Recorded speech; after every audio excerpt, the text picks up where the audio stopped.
안녕하세요, 땅이가입니다. 오늘은 공기 좋고 물 좋은 곳에 위치한 예쁜 2층 전원주택 경매 물건에 다녀왔습니다. 211평의 넓은 대지와 30평의 주택이 폭락했습니다. 약간 지대가 있는 곳에 위치하여 전망도 좋고 일조량도 충분한 집인데요. 귀촌을 꿈꾸고 있는 분들에게 아주 매력적인 주택입니다. 어떤 물건인지 지금 바로 만나보겠습니다. 검은색 차량을 주목하면 됩니다. 현재 포장 공사 중인 도로를 따라 이동하다가 우측길로 빠지면 됩니다. 주택까지 차량 접근은 가능한데요. 안쪽에서 인기척이 있는 것 같아서 차량을 세우고 걸어서 이동해 보았습니다. 차량 한 대는 충분히 이동할 수 있는 3m 정도의 폭입니다. 1분 정도만 올라가면 본 물건지에 도착할 수 있습니다. 가까이서 보니 전원주택의 상태가 더 좋아 보입니다. 주택 오른쪽에는 농기구들을 보관할 수 있는 창고 시설도 보입니다. 현재 주택의 깔끔한 상태와 강아지들이 있는 것을 보니 점유자가 있는 것으로 추정되었습니다. 이곳은 산과 논이 조화를 이루고 있는 농경 마을입니다. 가만히 있어도 힐링이 될 것 같은 평온한 분위기의 마을인데요. 정돈된 농과 밭의 상태를 보면 현재도 경작 활동이 활발한 것으로 보입니다. 곳곳에 주택은 있지만 밀집된 것은 아니라서 터세에 대한 부담도 적습니다. 언덕에 위치한 깔끔한 외관을 가진 본주택이 눈에 들어옵니다. 본주택은 지상 2층 구조입니다. 1층의 면적은 82.7제곱미터 25.02평입니다. 내부는 확인할 수 없었지만 거실, 주방, 방 2개, 욕실 1개 정도는 충분히 나오는 면적입니다. 2층의 면적이 16.52제곱미터 5평입니다. 딱 방 1개 정도 있는 아담한 면적인데요. 주택에는 총 3개 정도의 방이 있을 것으로 추정됩니다.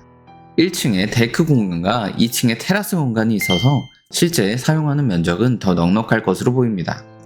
여기에 주택 주변으로 설치된 총 21.08평의 창고와 가추도 매각 물건에 포함되어 있습니다. 또한 좌측에 있는 태양광 시설도 매각 물건에 포함되어 있어서 전기세도 줄일 수 있을 것 같습니다. 주택은 경량 철골 구조, 기와 지붕 구조로 건축되었습니다. 철근 콘크리트 방식은 아니지만 사이딩 판넬 및 타일 치장 방식으로 외벽 마감이 되어 있어서 주택은 비교적 튼튼할 것으로 추정됩니다. 창호는 모두 샤시 창호가 설치되었습니다. 급수, 배수, 난방시설도 모두 갖추고 있는데요. 급수는 지하수를 사용하고 있고 배수는 부패 탱크 방식의 5인용 정화조가 설치되어 있습니다. 난방은 기름 보일러 방식일 것으로 추정됩니다. 건축물 대장을 확인해 보았습니다. 단독주택으로 등록된 것을 알 수 있습니다. 건축한 지 8년 정도 지났지만 외관의 상태는 굉장히 좋아 보입니다. 카카오맵 위성뷰를 확인해보면 2016년에 뒤쪽 하우스 시설과 함께 전원주택이 들어온 것을 확인할 수 있습니다.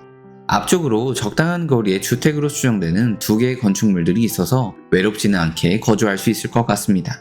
참고로 뒤쪽 비닐하우스 토지도 이번에 경매 물건으로 따로 나왔는데요. 지난달에 누군가 낙찰을 받았습니다. 함께 낙찰받았다면 더 좋았겠지만 주택의 대지가 211평으로 넉넉하기 때문에 마당 한쪽에 작은 텃밭을 가꾸기에는 문제가 없어 보입니다.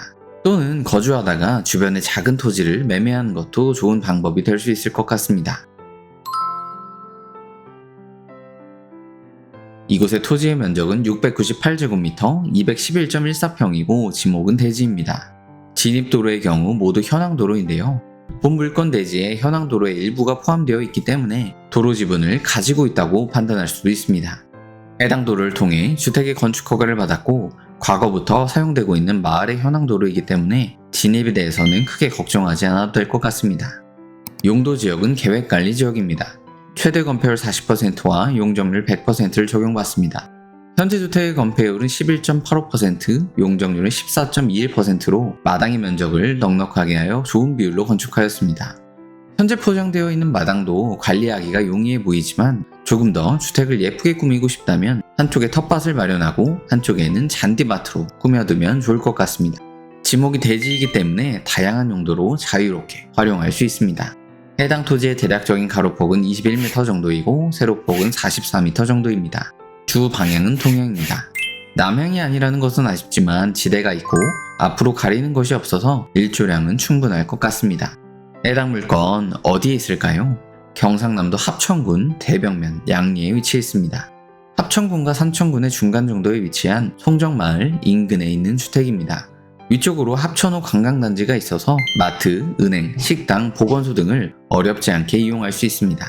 또한 지방도로가 굉장히 잘 되어 있어서 합천군청에 20분대로 도착할 수 있습니다. 본 주택 앞쪽으로 있는 도로도 현재 확장 공사 중에 있습니다. 마을 회관과 적당한 거리를 유지하고 있다는 점도 부담을 줄일 수 있는 장점이 될 수 있습니다. 버스 정류소와 마트의 경우 500에서 700m 정도 거리에 위치해 있습니다.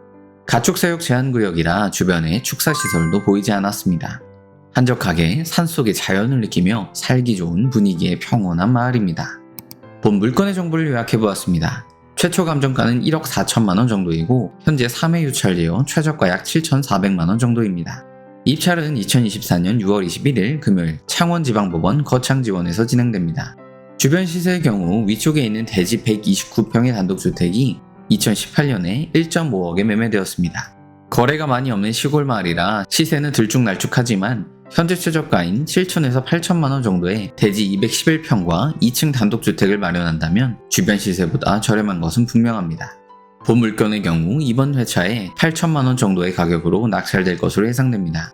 건물, 토지 등기 모두 낙찰자가 인수하는 권리는 없습니다. 가압류가 있긴 하지만 근저당보다 후순위라 모두 소멸됩니다.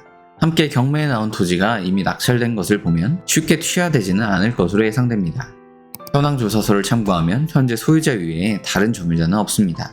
점유자의 연세가 있을 것으로 추정되는데요. 입찰 전 꼭 방문하여 이야기를 나눠보는 것을 추천드립니다. 본 전원주택을 현재 최저가 정도인 7,400만원 정도에 입찰하여 낙찰받는다면 비용은 어떻게 될까요? 일단 보증금은 입찰 금액의 10%인 약 741만원 정도를 수표 한 장으로 준비하면 됩니다. 세금의 경우 무주택자 기준으로 취득세와 지방교육세 등이 약 80만원 정도 들어갑니다. 이외에 법무사 등기 수수료 약 30만원, 명도 협상 비용 100만원, 도배 등 수리 비용 100만원 정도를 준비해 두는 것이 필요합니다. 참고로 대출의 경우 근저당권을 확인해보면 낙찰가액의 80% 정도는 충분히 나올 것으로 보이는데요. 대출 이자는 내야겠지만 현금 1,000에서 2천만원 정도만 있으면 본 물건을 소유할 수 있습니다. 경상남도 합천군 대병면 양리에 위치한 전원주택 물건의 내용을 정리해보았습니다. 공기 좋은 농경마을에 위치한 관리가 잘 된 예쁜 2층 시골집인데요. 주택이 약간의 언덕에 위치해 있다는 점과 마을의 현황도를 사용하고 있다는 것은 꼭 참고하시고 입찰하는 것을 추천드립니다. 도움이 되셨다면 구독, 좋아요, 알림 설정 부탁드립니다. 더 좋은 물건으로 찾아뵙겠습니다. 땅해가였습니다.